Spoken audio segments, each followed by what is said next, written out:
Sometimes the best stories in golf aren't found on tour. You'll find them at the back of the range. And here's your host, Ben Adelberg. And thanks again for joining me here at the Back of the Range Golf Podcast. I am your host, Ben Adelberg. This is episode 41.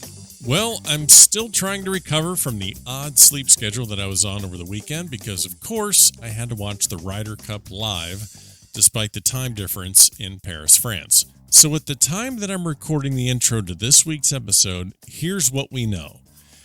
As catchy as that song is, I don't need to hear the Tommy Fleetwood and Francesco Molinari chant anymore.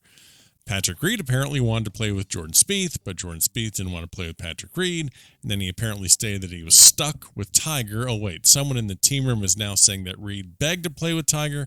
Oh, and DJ and Brooks apparently had to be separated during the Euros victory party.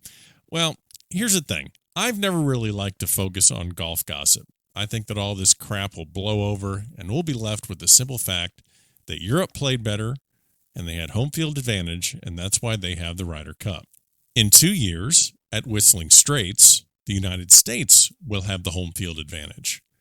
Will the USA play better golf? Well, that's the interesting question. So, before we get started with this week's episode, don't forget, all of our episodes are available on Apple Podcasts and Spotify. The Central Hub, thebackoftherange.com. And I'll keep saying it, please leave a review in Apple Podcasts. We give free stuff away all the time here. So if you like what you hear, you like the podcast, leave a review, let me know that you did, and we'll send you one of our free caddy towels. We'll send you a beer koozie. We got all sorts of stuff around here. It's just our little thank you for supporting the Back of the Range. Don't forget, we are on Instagram. We're there at the Back of the Range Podcast. We're also on Facebook and Twitter. All the links that you need to get in touch with us are in the show notes of the episode of this podcast. This week, we're going to head back into the college ranks. I was able to catch up with a childhood friend of mine that's now actually the head coach of the men's team at the University of Nevada. Our guest this week is Jacob Wilner. Jacob played collegiately at Coastal Carolina University before moving on to Nevada. He also worked at the Hank Haney International Junior Golf Academy. He's played in multiple USGA championships, so he's not just coaching the game, he can play it a little bit as well. And before we get to the episode, I do need to congratulate Coach Wilner and the Nevada Wolfpack. Yesterday, they won the Nick Watney Invitational at Dragonfly Golf Club in Madera, California. The individual medalist was Nevada sophomore Joey Verzich. Remember that name because we will discuss him a little bit later in the episode. So let's get things started. Coach, it's been a long time. Congrats on the victory. Welcome to the Back of the Range Golf Podcast.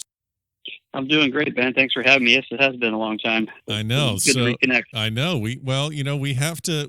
We always start these episodes with a little bit of background information of our guests and where they started their venture in the game of golf and where they grew up. And I know the answer to this, but most people don't. We both grew up in the exact same hometown, Coral Springs, Florida. So. To further illustrate our age and how much older we are than people that listen to podcasts, why don't you tell everyone how we met?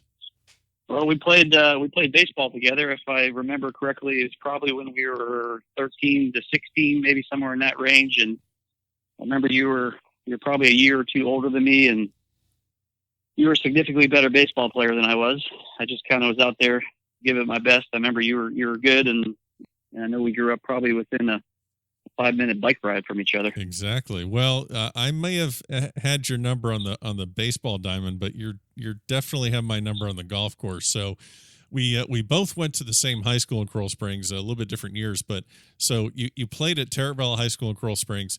Tell me about growing up in South Florida, playing junior golf, and where that led you into your college days. Yeah, I mean, it was an ideal place to grow up, hotbed for golf, and certainly a lot of talented players that are in our age range. And, I had a brother that's 5 years older that was a good player himself. And my dad played and got me into it. And yeah, growing up in South Florida and playing the courses we did was definitely a huge advantage for me looking back, for sure. And you played well in high school and got found yourself playing collegiately. You played at Coastal Carolina University in Myrtle Beach. I know most people listening, as soon as they hear that university, they automatically think of Dustin Johnson. But where did you get recruited? How did that process occur that led you to play at Coastal Carolina? Yeah, I mean, recruiting, 10 or however many years ago, a million years ago, feels like, certainly a lot different than it is now. No cell phones, no email addresses. So a little bit different, but I did get recruited at some bigger schools. I had a pretty good junior career. And I took a visit to Coastal Carolina, which was a smaller school at the time. It's since grown with, the number of students, but I just loved the feel of it.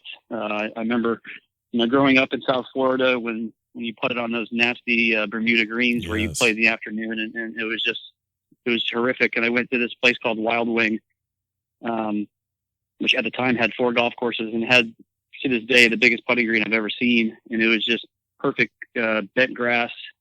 And it was one of the first things I saw on campus. And I told my dad right away that this is where I want to go, and I want to be the best putter I could possibly be. So that was kind of my experience, and I made a great decision. I loved my experience there. Well, obviously you played really well. You're a 3-time All Big South Conference. You had the 54-hole scoring record of 205 in 1999. It's since got surpassed by a handful of guys, but most people think of Myrtle Beach as kind of a golf travel destination. I know I've been there a handful of times. Seems like any time of the year you could probably play like 7 rounds of golf in 6 days for what seems to be $300. It's kind of a discount golf paradise where there's just courses all over the place. What was it like going to college in that kind of a town? Well, being a golfer was great. So Coastal Carolina University's campus is in Conway, and Conway is probably, I'm kind of taking a guess, but it's probably a 7, 8, maybe 10-mile drive to the actual beach. But man, at the time when I was there was over 100 golf courses. So we definitely had the relationship with the courses, and my coach at the time, who still is a PGA pro, had great relationships. So we had the opportunity to play just a multitude of golf courses. So that variety and different grasses and different courses definitely helped us get better too. And being in that town with all these golfers that are coming in, and 40-year-olds or 50-year-olds married with the kids, and the wife lets them out for a weekend, and they come into town. You ever run up against any of these guys at the golf courses? I mean, these got to be just pigeons, just easy money for gambling games. I mean, college kids, you got to eat, you got to get your pizza and beer. Yeah, I mean, we're obviously not supposed to gamble when we're playing. No.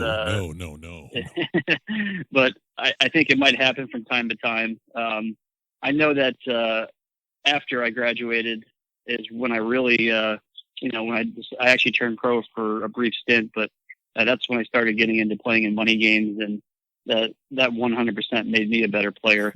But yeah, I mean, there's definitely a cast of characters throughout the months. Like October, November is huge in Myrtle Beach, and then April, May is huge. Just when the weather is perfect and the golf courses are pristine. So you definitely saw some interesting things in the golf course. But so you played professionally for a little bit, and then you moved into your career as an instructor. And gosh, you have some pretty good name affiliations here. You worked as an assistant golf pro in Los Angeles from 03 to 06 at Wilshire Country Club. But I really wanted to ask you about your experience as an instructor at the Hank Haney International Junior Golf Academy. So that's up in Hilton Head. How did that position come about? How did you transition from player to instructor? I was very fortunate. I actually got my start in the golf business out in LA at Bel Air Country Club, and I worked there for about 6 months. I was I met the longtime pro there playing in events in South Florida, and he offered me a job. He said, "Hey, I don't really have a whole lot for you right now," but he knew I was moving out there, and he gave me a start. I was working outside services, and I graduated into the pro shop, and then And then the full-time job came open at Wilshire, and I took that, and that really helped. But I went to Hank Haney for the sole purpose of getting into college golf. I knew that's the direction I wanted to go, and I did my research, and I saw that a lot of universities are hiring instructors that at golf schools like Hank's, and then like IMG down in South Florida. So I went there with the sole purpose of building my resume, learning about becoming a better instructor, but being around junior golfers, which subsequently led for me to get hired at Nevada. I guess one of the questions I have is that working at such a high profile institution such as Haney's Academy in Hilton Head, did you have to learn not only the golf swing but also how to teach it, how to communicate your thoughts and ideas, but I guess more importantly, how to deal with juniors, their maturity levels, what were some of the early things you learned from Hank Haney and from the other instructors there on how to communicate effectively to juniors? Well, I learned mostly about just preparation, tournament preparation.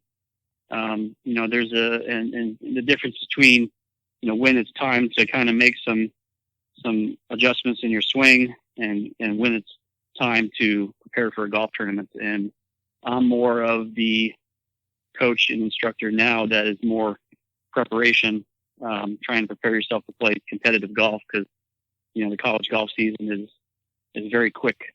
And there's really not a lot of time to be messing around and making major swing changes. It's more about just preparing for tournaments and short game management and exercise and diet and all the other stuff that go into it that I think has a bigger effect than messing around your golf swing. Sure. Well, you mentioned Nevada. You spent a couple years as an assistant, and then you get the head job. When you first heard about an opening at the University of Nevada, now you're a South Florida guy. I know you spent some time in California, but South Florida, humid, even Myrtle Beach, South Carolina, same thing, playing on all this Bermuda. You get the call, or you get the information that there's an opening in Nevada. Did you know anything about Nevada golf or anything at all? What was your first impression of Nevada? Well, I'm actually impressed that you know how to say Nevada properly. Most people on the East Coast, myself included, before I got hired, say Nevada. Oh no! I read a book. Yeah. I'm a professional broadcaster here, so I did my homework here. That's good. Well, we actually had shirts on campus that say it's Nevada, not Nevada. But yeah, no. But I honestly, I didn't know much, if anything. I hadn't about the university. I know that the guy that hired me obviously showed some belief in me as what I was doing beforehand in my background that we just talked about. And, we actually had one of the best teams in Nevada history. Was my first year coming in. We had as an assistant, we had a very older team and a very talented team. So it was a fun experience right away. I believe we won 3 or 4 tournaments that first year. And we just missed out on regionals because, as I'm sure we'll talk about, it's pretty difficult to get into. But I literally knew nothing. I packed my car. I was from Hilton Head, and I drove. I think it was like 2,700 miles from Hilton Head to Reno. I did it by myself. I did it in 3 days. Oh. 12, 13 hour days with a bag of sunflower seeds each day, and the windows down, just kind of pumping through the United States in my car during the middle of summer. Wow. I was really excited though. So like I said, I did it in 3 days. I knew this is what I wanted to do, and it was going to be my my career choice that I'd be doing for probably the rest of my life. So I pumped it out in 3 days. It was tough. I stopped. I'm trying to think where I stopped. I think I stopped and made it from Hilton to just outside of Illinois, and then I stopped in Cheyenne, Wyoming. Yeah. And then I pumped it all the way through. I think the last day was like 13, 14 hours. Man, it's a long way from Cheyenne to Reno.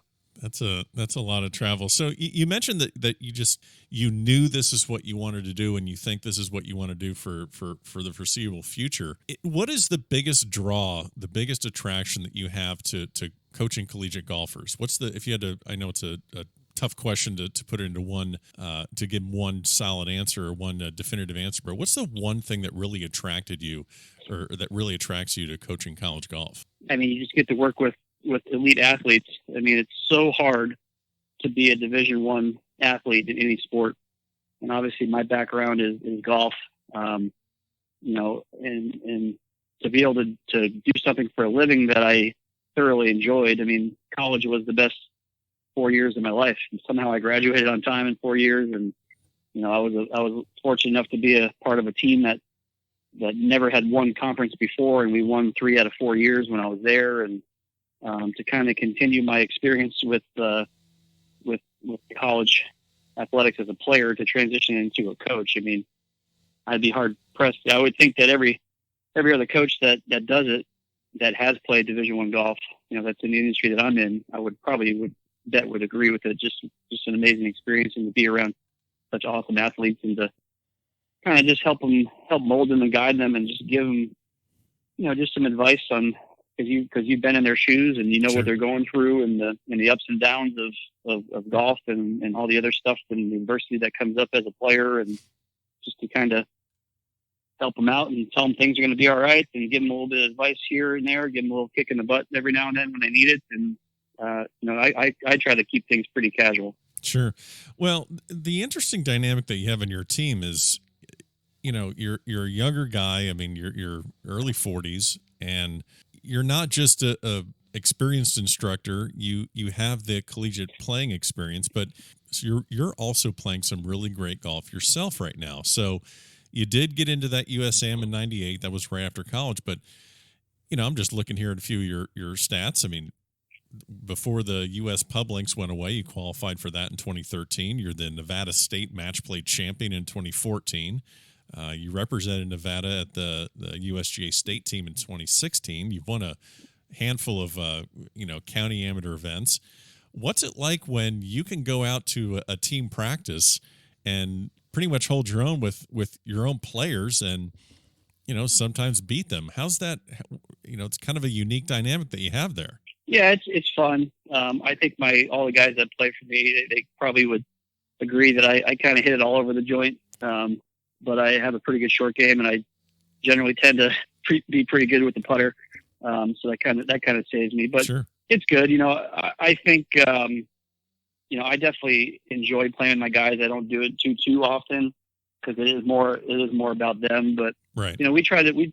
I do definitely, get involved in short game stuff, and, just kind of contests, just to kind of keep them interested a little bit. I think it, I'm sure it adds for a little bit of respect, but it's fun to just engage with the guys. And, when there's some downtime and we can go out and just have some fun and kick it around, and we do it. And then, the majority of the time when we're serious and just working on their games, but it is definitely fun. And I still do enjoy playing competitively. I actually have started to work on my game a little bit more recently, which is fun. And I'm excited. I got a brand new crop of guys coming in. We just graduated a pretty, we had an older team, and obviously we're pretty successful. Now we're back to having a younger team. So Sure. Time to get back to work with that. So you mentioned you have some guys leaving, some guys coming in. Let's hit on the last year. So Nevada reached your first NCAA regional for the first time since 2008. Really got a tough location where you went to Norman, Oklahoma for the regional there as the number 10 seed. Didn't make it out of regionals, but the experience of getting there, how much does that really add to the program moving forward? I think it's huge. We knew we had a special team, before the year started, and we made it a goal to talk about regionals. We did it all year round, or all year long. And it's not easy. You got 298 Division I teams, and I believe the number this year was 59 or 60 somewhere. Actually, I think it was 61 teams that got an at-large bid. So it is tough. We are a mid-major, and we are cold weather, and we have our budget challenges, and that's not something that it's a big secret.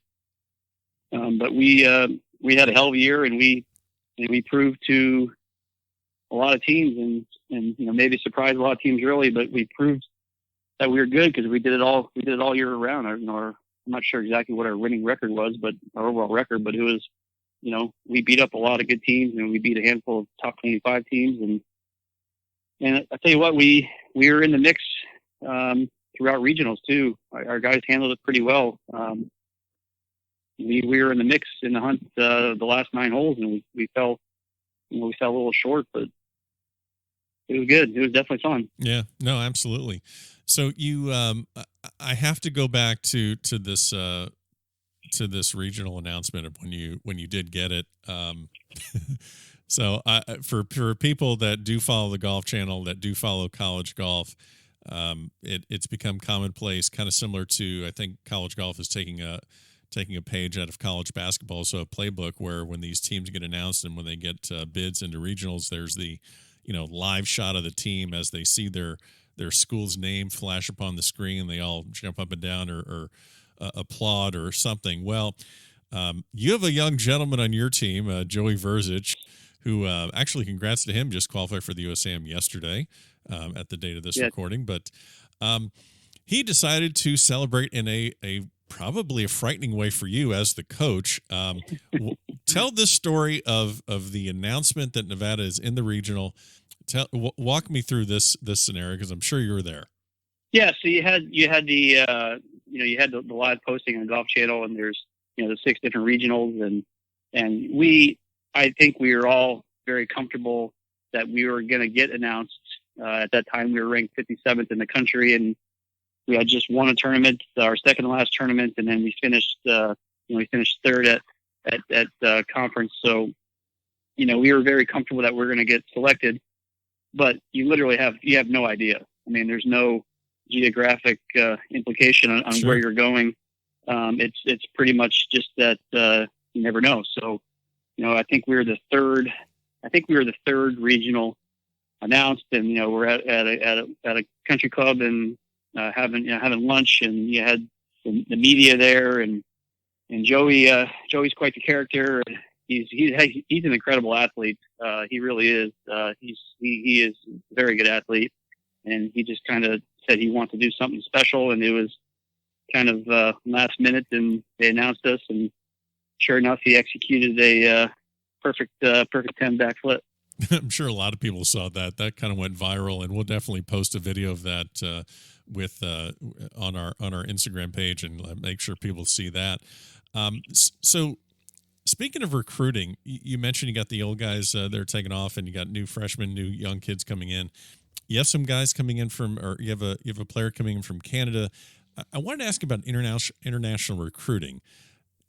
What's your process for that? Because you can look at scores, and you get some kid lighting it up anywhere shooting 67, 68s, but if the competition isn't really strong, or maybe you have another guy that's shooting 74s, but it's on a 7,200-yard golf course. How do you go through that process of recruiting internationally when you might not have as much face time or personal time with that player? Yeah, I rely on a lot of my instincts. I rely on a lot of relationships with coaches, foreign coaches. I'm actually not very concerned with golf swing, and I think the numbers speak for themselves. So I try to build a team that's going to have chemistry. So I go off a lot of personalities, traits of the players that I'm recruiting. I'd be totally honest, and some coaches, may not say the same thing, but I've recruited a handful of players before that have come to Nevada where I've never seen them hit a shot on the golf course. So I know that's a little bit different, but I trust the coaches that I'm talking to. The scores don't lie, and then ultimately, the personalities, bring them on campus and spend a couple of days with them on an official visit and really get to know them. And most of the time when I do go watch a player, that's probably one of the last things that I do. I've already talked to them, had a relationship. We've even discussed scholarship. We've even had them on campus. And then a lot of times going to watch them is part of the last part of the process that I do. So maybe a little bit different, but seems to be working out for the most part. Well, I also think that no matter what kind of scores they're shooting, if they don't have the personality and the maturity to balance schoolwork and balance the practicing and all the travel, it's not going to work out anyway. Right. So getting to know the player, I would imagine, is the most important thing. Absolutely. Yeah. Getting to know the person. Yeah. Getting to know the person is very important. Golf is golf. You know, there's crazy golf swings out there that get it done. The swing itself and pretty low on my level of concern. Sure. Well, let's talk a little bit about Nevada. So golf is obviously not the only thing going on there right now. You've seen huge growth in the university where their enrollment is nearly doubled since you joined the staff and joined the athletic staff. What's a big draw to Nevada right now? I mean, what is a thing that you can really sell to some of your new recruits that are coming in about the experience at Nevada? Well, the campus itself, I know that once I get a player on campus for a visit, that, you know, my success rate of getting that player is very high. Our campus is gorgeous. It's grown. You know, I started 10 years ago. We had 13,000. Now we're over 22,000 right now, and there's new buildings everywhere, and it's all beautiful brick, and they did a really good job of tying it in. And there's slot machines in every dorm room, right? Pretty much. No, yeah. Everywhere you go, you can find it if you want it. But yeah, the campus is beautiful, and the president has really done an awesome job, and our director of athletics has really is taking care of every sport, not just the big sports, which is good to feel that love. Being a smaller Olympic sport. It's our campus is awesome. The town is really growing. It's cleaned up.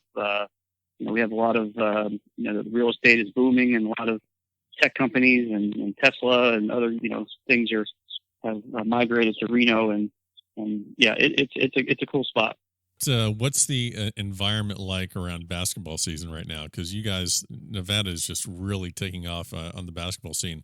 Is pretty much that the hottest ticket in town right now in Reno? You kind of try to figure out whether you're a football or basketball school, because I'm sure if you look at it, there's very few that have both. And I've always felt we're a basketball school. Certainly nothing against other programs, but our basketball right now is just Coach Mush is doing an amazing job. There's a huge buzz around the community and nationally. I mean, we're preseason top 5, and he's doing an amazing job, and he's an awesome dude.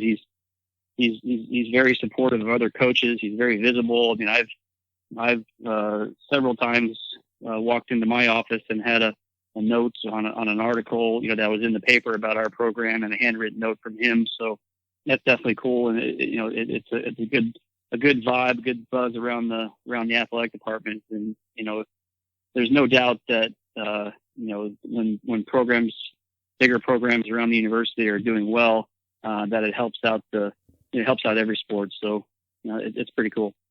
Excellent. You're doing great out in Nevada and working with these young kids, but, I guess we can look back to your experience at Haney's International Junior Golf Academy.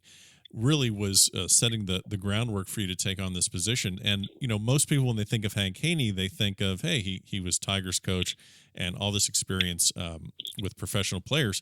But Haney was actually the head coach at SMU. So can you speak to the relationship that you still have with him and how he's helped you, form your coaching ideology and your strategy moving forward?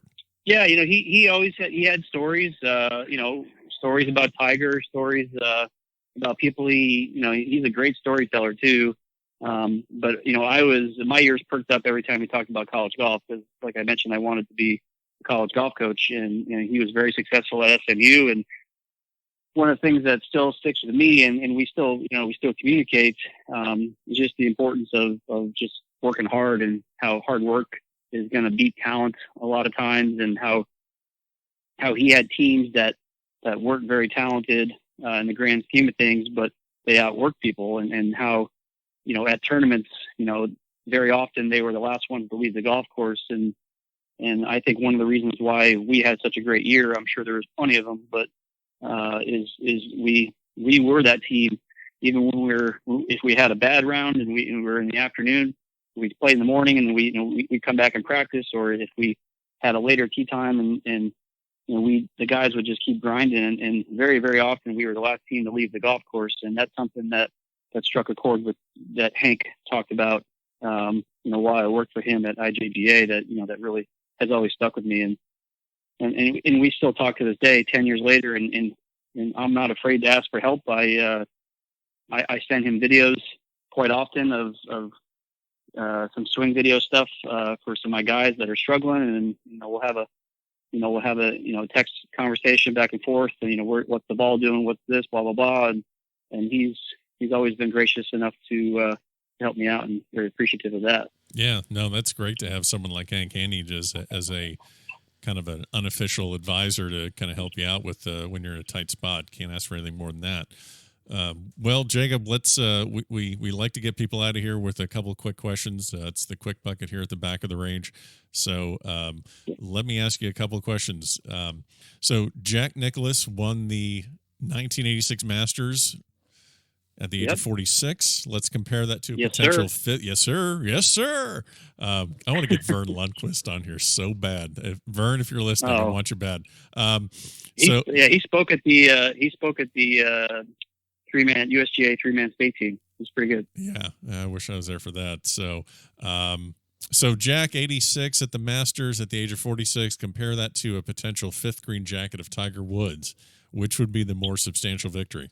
Can I be bipartisan on that one? I mean, Jack at 46, but I mean, I'm a Tiger fan. I mean, I think he's one of the best athletes in the history of sports, and I would love to see him win another major. I think once he wins another PGA Tour event, which I know he will, I think that I don't think players forget how to win. And once he wins, I think he's gonna hit the ground running and win again. Yeah. So I guess I'll take Tiger. Take Tiger's win over Jack. Okay. Let's see here. We're recording this right before the Open Championship, so I'll just throw this one in here. This will be fun to come back to and listen to this episode right after. But who is your Open Championship pick to win? And then if you had to pick someone in the field that is going to have a Jean Van de Velde moment like the one he had at the Carnoustie in '99, who would that person be? Ooh, boy, I might get in trouble if I answer that one, but I'm gonna say that my long shot is Bernhard Langer. I'm gonna say he's gonna be in contention. I don't think distance off the tee is very important at this golf course. Oh boy, if I say Phil, I'm gonna get in trouble from his buddy. If I say Phil doing something crazy, I'm gonna get in trouble from his brother Tim, who I'm good friends with. But I guess I'll have to go with that. Hopefully that doesn't come back and bite me. Well, he's done stuff like that in the past, so it's not like it's a big long shot. I mean, he had the thing at Wingfoot, but yeah, right. That has happened in the past. Actually, there's a picture online of Phil hitting a bunker shot right now. Right. And it says, "Please don't use the bunker." It's a closed bunker. Yeah, Phil's always doing stuff. Let me see if you can give a major championship to anyone in history, live or dead, or they could have one major, they could have 18 majors. Who would you give a major championship to? Well, I don't think I'm trying to think of his name. I don't think he ended up winning one, but Roberto DiVincenzo. He did. Roberto he did win. He did win one. Yeah, he won a British Open. Actually, 60. He should have won. I know. He should have won two. He should have won two, though. I know. So I would probably say I'd give him an extra one just because the poor guy signed an incorrect scorecard, or else he would have won the Masters. I know. That is one of the that is an absolutely crazy one. Well, Jacob, I really appreciate the time. I know it's a busy summer for recruiting. You're going back and forth between Reno and all the different areas in between to look for new players and solidifying your roster for next year. We will definitely keep an eye on everything Nevada and all the things that your team is going to accomplish, and hopefully make it back-to-back visits to the regionals next year. And enjoy the rest of your summer, and hopefully we'll get some golf in soon. Yeah, thanks, Ben. I appreciate the support, and I'm looking forward to another exciting year for our program and good stuff to come. Awesome. And there you have it. Another great episode here at the Back of the Range. Thanks so much to Coach Jacob Wilner of the University of Nevada Wolfpack. Congrats on their most recent victory. Remember, we are on Facebook, we're on Instagram, we're on Twitter. All that information is available in the show notes of this podcast. So we'll see you next week here at the Back of the Range.